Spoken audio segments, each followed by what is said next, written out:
आदरणीय व्यासपीठ आणि सर्व बंधू भगिनींना, खरं तर शेवटी भाषण करण्याचे बरेच तोटे आहेत, कारण बोलण्यासाठी काही फार शिल्लक राहिलेलं नसतं. पण आपण जसं आता शेतातून माल आणतो आणि नंतर थोडा निवडून पाखडून बाजारात पाठवतो, तसं आता हेच सगळे लोक जे बोललेले आहेत त्यातलंच निवडून पाखडून जरा तुम्हाला नेण्यासाठी काही मी देणार आहे की या सगळ्याचं सार काय आहे. सगळ्यात पहिले तर अभिनंदन की इतकं उत्तम प्रदर्शन आपण भरवलंय, त्याचं विशेष अभिनंदन. म्हणजे त्याचं नाव नुसतं ग्लोबल नाही आहे, त्याचा दर्जा पण ग्लोबल आहे. मी ज्यावेळेला सुरुवात केली बघायला त्यावेळेला दिसलं की इतकी व्हरायटी त्यामध्ये आहे की जसं आपण म्हणतो घागर में सागर, तसं ते सगळं मला जाणवलं की त्याच्यामध्ये नॅचरल फार्मिंग पण आहे, केमिकलचा पण वापरच्या संदर्भातल्या गोष्टी आहेत, मार्केटिंग पण आहेत, नवीन विद्यार्थी पण आहेत, तज्ज्ञ पण आहेत. तज्ज्ञ तर इतके आहेत इथे जास्त की क्षणभर मला पुण्यात असल्यासारखं वाटलं. PhD तुम्ही एवढ्या लोकांना मगाशी सत्कार झाला की मला आठवलं की हार्वर्ड युनिव्हर्सिटीमध्ये USA एक सायकल स्टँड आहे, लोक येऊन सायकली लावतात तिथे पाटी लिहिलेली आहे, काही 10-12 जागा राखून ठेवल्या कुणासाठी, नोबेल विजेत्या लोकांसाठी. इतक्या लोकांना नोबेल मिळालेले आहेत तिथे की त्यांच्यासाठी एक वेगळा सायकल स्टँड करावा लागतो. तर तशी अवस्था आपल्या KVKची आहे की आज जवळजवळ 10-15 PhD धारकांचा सत्कार आपण केला. आणि ते सत्कार करून करून करून त्यांनी, मी डॉक्टर नसताना माझ्या पण नावासमोर डॉक्टर लिहून टाकलेलं आहे. म्हणजे इतकं PhD होणे आणि डॉक्टरेट मिळवणे हे सवयीचं झालेले इथे लोकांना की ते पाहुण्यांना पण डॉक्टर करून टाकतात. आपला मुख्य प्रश्न काय आहे शेती खात्याचा. आता मला 1 वर्ष बरोबर पूर्ण झालं. 1 जानेवारीला मी या खात्यात रुजू झालो. आधी मी एज्युकेशन कमिशनर होतो, स्पोर्ट्स कमिशनर होतो काही काळ. अनेक खात्यांमध्ये काम केल्यानंतर एक असं दिसून येतं की बऱ्याच ठिकाणी असं असतं की तुमचं उत्पादन वाढलं की उत्पन्न वाढतं. म्हणजे एखादी कंपनी असते, 100 ट्रॅक्टर बनवत असते, तिच्या मालकाची इच्छा असते की 200 ट्रॅक्टर बनवावे. मग काय होईल, तर 100 ट्रॅक्टरमधून समजा 100 रुपये मिळत होते, तर 200 ट्रॅक्टर बनवले किती रुपये मिळतील. साधं गणित आहे ना. आणि जेवढे PhD धारक आहे तिथे 200 रुपये मिळतील. पण शेतीच्या बाबतीत एक्झॅक्टली उलट आहे. शेतीच्या बाबतीत असं आहे की 100 किलो एखादं धान्य पिकवलं आणि जर 100 रुपये मिळाले असतील आणि नंतर पुढच्या वर्षी जर 200 किलो धान्य पिकवलं तर 100 तर जाऊच द्या, 200 तर जाऊच द्या, पण 50 मिळू शकतात. हे जिवंत उदाहरणं मी नाशिक कलेक्टर असताना बघितलेली आहे. आता ह्या वर्षी पण तेच उदाहरण घडलेलं आहे की कांदा ज्या वेळेला 152 लाख मेट्रिक टन पिकवला गेला तेव्हा रेट मिळाला 3200, आणि जेव्हा तो 182 लाख मेट्रिक टन झाला तेव्हा तो रेट म्हणजे पैसे 1.5 मिळाले, 1200 रेट झाले. म्हणजे घरी किती रुपये घेऊन गेला तो शेतकरी. म्हणून मला वाटतं आपण जुन्नरचे जे शेतकरी आहेत ना, हे दिशा देणारे शेतकरी आहेत ना, हे मात्र बिलकुल मान्य केलं पाहिजे. म्हणजे ह्या संपूर्ण पट्ट्यातलेच की जो सगळा कुकडीचा जो सगळा बेल्ट आहे, हे खूप म्हणजे जावई म्हणून पण, DRO म्हणून पण, CEO म्हणून पण खूप ह्या भागाशी कनेक्टेड आहे. माझे सासरे पण पोखरकर साहेब या इकडं एक्झिक्युटिव्ह इंजिनियर होते डिंबेडा प्रोजेक्टला. हे सगळ्या भागाची मला माहिती आहे. इव्हन प्रॉफिट मार्केटमध्ये आजही तुम्ही बघाल तर सगळे जुन्नरचे लोक तिथे दिसतील. तर एक चांगलं दिशा देणारे लोक इथं आहेत, व्यासपीठावर पण आहेत, खाली पण आहेत. मला असं वाटतं की आपण आता उत्पादन ह्या कन्सेप्टमधून बाहेर पडून उत्पन्न ह्या गोष्टीकडे लक्ष द्यायला पाहिजे. भले काही वेळेला असं दिसून येईल तुम्हाला की कमी उत्पादन केलेलं चालेल जर उत्पन्न वाढणार असेल तर. आणि मगाशी जो आपले सय्यद साहेबांनी उल्लेख केला ना अटारीच्या, की आपण का उद्योजक समजू नये स्वतःला, उद्योजक का समजू नये, तेच सगळ्यात मोठा चूक जी आपली होती ती त्या गोष्टीत होती असं मला वाटतंय. की आपण सगळेजण मिळून काय करतायत हे बघत बघत आपण काम करतो आपण.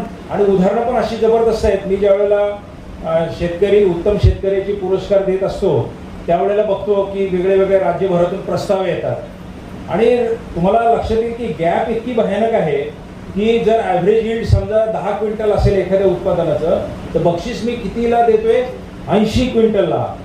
एखादं 20 टन उत्पादन असेल ॲव्हरेज राज्याचं, तर बक्षीस कितीला देतोय, 120 टनाला.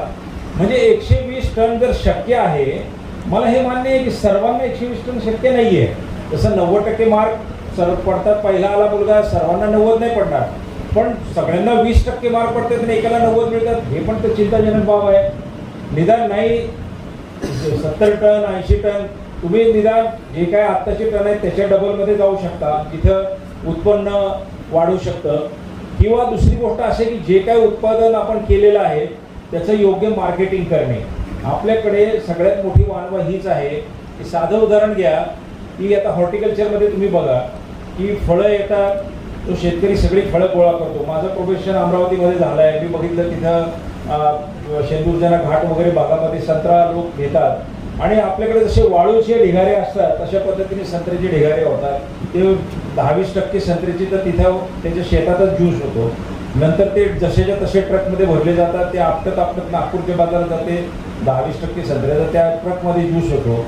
कोणी त्याचं सेग्रिगेशन करत नाही, कोणी त्याचं छोटा संत्रा मोठी संत्रा मध्यम संत्रा काहीही करत नाही, त्याचं प्रोसेसिंग करत नाही. आणि नंतर हे सगळं काम जे आहे ते जो शेतकरी नाही व्यक्ती तो ते करतो आणि सगळा जो प्रॉफिट आहे तो त्या मधल्या माणसाला मिळतो. आता ही व्यवस्था जर बदलायची असेल ना तर मगाशी विनयने त्याचा उल्लेख केला की FPO करण्याशिवाय गत्यंतर नाही. अजूनही बघा, आता मी नाशिकला असताना बघितलं सह्याद्रीचं काम. आपण खरोखर ह्या सगळ्या KVK आणि सगळ्यांनी मिळून ही पण दिशा द्यायला पाहिजे. मला मगाशी बरं वाटलं, एक स्टॉल होतं कुठलं तरी, तिथं बरंचसं ॲग्रिकल्चर मार्केटिंगचा सिलेबस टाईप असं सगळं लिहिलेलं मला दिसलं. उत्पादनाचे रेकॉर्ड आपण मोडलेले आहेत. आता एक साधं तुम्हाला स्टॅटिस्टिक सांगतो मी की मी एक काल पुस्तक वाचत होतो की 75 ते 25 भारताचा प्रवास कसा झाला याच्यावरती इंडिया टुडेने एक विशेषांक काढला आहे. आता मी ॲग्रिकल्चर कमिशनर असल्यामुळे पहिले त्या विशेषांकातला ॲग्रिकल्चरचा चॅप्टर वाचायला घेतला. त्याच्यामध्ये दिसून येतं आहे की 75 साली पूर्ण देशाचं agriculture production, sub total of entire production जे होतं ते 955 लाख मेट्रिक टन होतं. 955 लाख मेट्रिक टन. आज आपला आहे 3500 लाख मेट्रिक टन. 50 वर्ष. टाळ्या याच्यासाठी नाही वाजवल्या पाहिजे की उत्पादन 3500 लाख मेट्रिक टन आहे, चौपट उत्पादन झालंय. उत्पन्न चौपट झालं असेल का? नाही झालेला. दुर्दैवाची गोष्ट आहे, दुर्दैवाची गोष्ट आहे. मग आपण कुठेतरी जो काही वाढीव उत्पादन आहे त्याचा लाभ ते शेतकऱ्यापर्यंत पोहोचवण्यामध्ये आपण फेल झालोय. बघा, कस्टमरला महागच पडतंय सगळं. म्हणजे आपण म्हणतो ना की 1 रुपयाला कांदा विकला शेतकऱ्याने, अमुक दूध रस्त्यावर ओतून दिलं. ही अवस्था उपभोक्त्याच्या बाबतीत कधीच नाहीये. माझ्या जीवनामध्ये किंवा तुमच्या जीवनामध्ये 1 रुपये किलो कांदा तुम्ही बाजारातून कधीच विकत नाही घेतलेला. आपल्याला तेवढंच रेट आहे. म्हणजे जो कस्टमरच्या दृष्टीने मी बोलतोय, आपण म्हणजे आपण जेव्हा कस्टमर म्हणून बाजारात जातो, तुम्ही सगळे आम्ही सगळे, तेव्हा काही कधी असं दिसत नाही की एकदम भाव पडले आणि एकदम फुकट मिळायला लागले सगळं, असं कधी दिसत नाही. मग हे होतंय काय? तर मला आता मला असं वाटतंय की आता उत्पादन आणि ही जी काही साईड आहे ना, एकतर इनपुट कॉस्ट कमी करणे, व्यवस्थितरित्या सगळी क्रॉप फेनॉलॉजी मेंटेन करून योग्यरित्या चांगलं पीक काढणे आणि चांगलं पीक चांगल्या बाजारात पोहोचवणे, ह्या तिन्ही टप्प्यावरती जर आपण काम केलं सगळेजणांनी मिळून तर आणि तरच काहीतरी भवितव्य आहे. नाहीतर पुढचा काळ तर इतका बेकार आहे की ज्या पद्धतीने आपला सगळा ऱ्हास होत चालला आहे की क्लायमेट चेंज होत चाललंय, कधी पण पाऊस येतोय, कधी पण काही पण होतंय, सगळे एक्स्ट्रीम्स यायला लागले. आता तर दिवसेंदिवस परिस्थिती फार बिकट होत जाईल, भयानक बिकट होत जाईल. म्हणून आताच योग्य वेळ आहे की कृषी विज्ञान केंद्र, प्रशासन, चांगले शेतकरी, चांगल्या कंपन्या कुणालाच ह्याच्यात बाजूला ठेवू नये. कुणीच कुणाचा शत्रू नाहीये, कुणी टच मी नॉट टाईप नाहीये. सगळ्यांनी एकत्र येऊन नीटनेटक्या पद्धतीने जर आपण काम करू शकलो तर मला असं वाटतं की आपल्याला खूप जबरदस्त फायदा होईल. आता बघा, काही लोकांनी काही व्हरायटी आणल्या. मी ते परभणीला बघितलं, ते मियाझाकी मँगो. आता तो जपानमध्ये तर त्याचं सांगतात 2 लाख रुपये किलो विलोनी विकला जातो. तो म्हणजे अजब गजब आहे. तिथे त्याला एक वेगळंच काही महत्त्व आहे. पण निदान आपल्याकडे नाही, निदान 2 लाख, पण काही आत्ताच्या आंब्यापेक्षा तर बेटर जाईल. बऱ्याच ठिकाणी GI मानांकन झालं, ट्रेसेबिलिटी घेतली काही लोकांनी. परवा आम्ही आंबा फेस्टिवल घेतला महाराष्ट्र सदनामध्ये आणि सिंधुदुर्गच्या काही हापूस आंबा उत्पादकांनी पेट्या पाठवल्या. त्या प्रत्येक आंब्याला एक स्टिकर लावलेलं असतं. त्या स्टिकरवरती जो नंबर लिहिलेला आहे तो जर तुम्ही व्हॉट्सअपनी त्या विशिष्ट क्रमांकावर पाठवला तर तो आंबा कुणाच्या शेतातला आहे, कधी हार्वेस्ट झालेला आहे, काय आहे, सगळे डिटेल तुम्हाला मिळतात. तुम्हाला आश्चर्य वाटेल, ते आंबे महाराष्ट्र सदनामध्ये 1500 रुपये डझननी विकले गेले आणि एका तासामध्ये ते सगळे आंबे संपले. अजून मागणी आली तर त्या लोकांनी मोपा एअरपोर्टवरून विमानाने आंबे पाठवले पुढचे. म्हणजे शेतकरी स्वतः विमानाने जाताना 10 वेळा विचार करेल पण त्यांना इतके पैसे मिळाले की त्यांनी ते विमानाचा मार्ग वापरू शकले. ते फक्त ट्रेसेबिलिटी, की त्या दिल्लीतल्या माणसाला गॅरंटी होती की हा आंबा कुठलाही बनावटी तथाकथित हापूस आंबा नसून करेक्ट देवगड हापूस मला मिळतोय. आजही शहरामध्ये मगाशी एक महिला भगिनी तिथं त्या बचत गटाचे सगळे सामान घेऊन बसलेल्या होत्या. तुम्हाला आश्चर्य वाटेल की आज प्रत्येक माणसाचा जर तुम्ही ॲव्हरेज खर्च काढला ना शहरातल्या, तर सर्वात कमी खर्च जर कशावर होत असेल तर तो त्याच्या खाण्यावर होतो. सर्वात कमी खर्च तुम्ही त्याचं बजेट काढून बघा, त्याचं दुधाचं बिल घ्या, त्याचं भाजीचं बिल घ्या, त्याचं सगळं गहू बिहू जे काय असेल ते सगळ्यात कमी होतं. तो तयार आहे, जर मला चांगलं काय मिळत असेल तर डबल खर्च करायला तयार आहे, तिप्पट खर्च करायला तयार आहे. पण आपल्याकडे सर्टिफिकेशनची व्यवस्था नाही. मी त्याला गॅरंटी कशी देऊ की माझं ऑर्गॅनिक आहे? सगळेजण सगळ्या गोष्टींना ऑर्गॅनिक म्हणतात. फरक कसा समजणार? मला कशी गॅरंटी येणार की हे खरंच ऑर्गॅनिक आहे? तर मला असं वाटतं की KVKनी आणि आपण सर्वांनी, म्हणजे आम्ही पण हे टार्गेट ठेवलेलं आहे की सर्टिफिकेशनवर भर द्यावा. त्याची जी काय इनपुट जे आहे ते सगळे इनपुट कंट्रोल पद्धतीने द्यावे. अनावश्यक इनपुट त्यात पडू नये. डबलिंग ऑफ फार्मर इन्कममध्ये खूप अभ्यास झाला आहे आणि बरेचसे शेतकरी गरज नसताना, म्हणजे आता असे IoTचं तुमचा फार चांगला स्टॉल होता, ते सूर्योग वगैरे मंडळींना तर आमचं आव्हान आहे की आता तुम्ही आमच्यासोबत पण काम करायला लागा, कारण ॲग्रिकल्चर इंजिनिअरिंगची एक वेगळी डायरेक्टोरेट आपण तयार करतोय. आता महाराष्ट्राच्या हिस्ट्रीमध्ये पहिल्यांदाच 2 नव्या डायरेक्टोरेट आता तयार होतील, जे अगदी अंतिम टप्प्यावर आहे. एक आहे ॲग्रिकल्चर इंजिनिअरिंगची आणि एक आहे पोस्ट हार्वेस्ट मॅनेजमेंटची.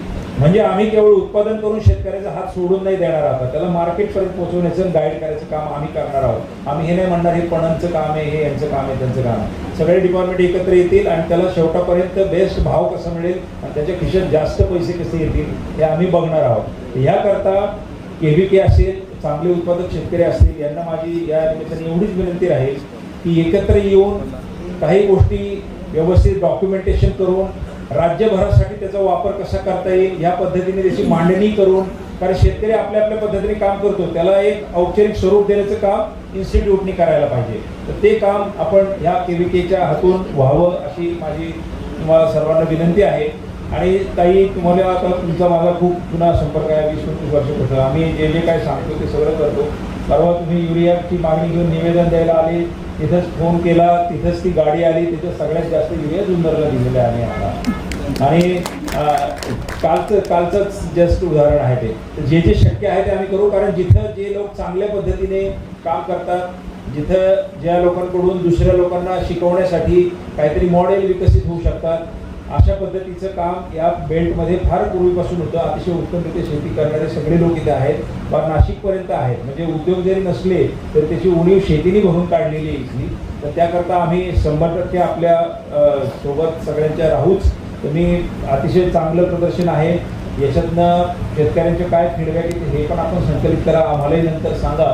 अकोल्याच्या कृषी प्रदर्शनात मी गेलो, तिथूनही फार चांगल्या काही सूचना आलेल्या आहेत. त्या सगळ्यांचा वापर आम्ही करू आणि आपण सगळे मिळून चांगल्या प्रकारे काम करू आणि जे जे काय आपल्या इच्छा आकांक्षा आहेत त्या पूर्ण व्हाव्यात नवीन वर्षामध्ये, अशी सगळ्यांना पुन्हा एकदा शुभेच्छा देतो आणि थांबतो. धन्यवाद.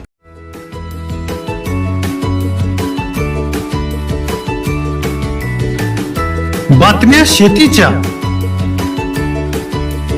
बातम्या मातीच्या, बातम्या अन्यायाच्या, गुन्हेगारीच्या,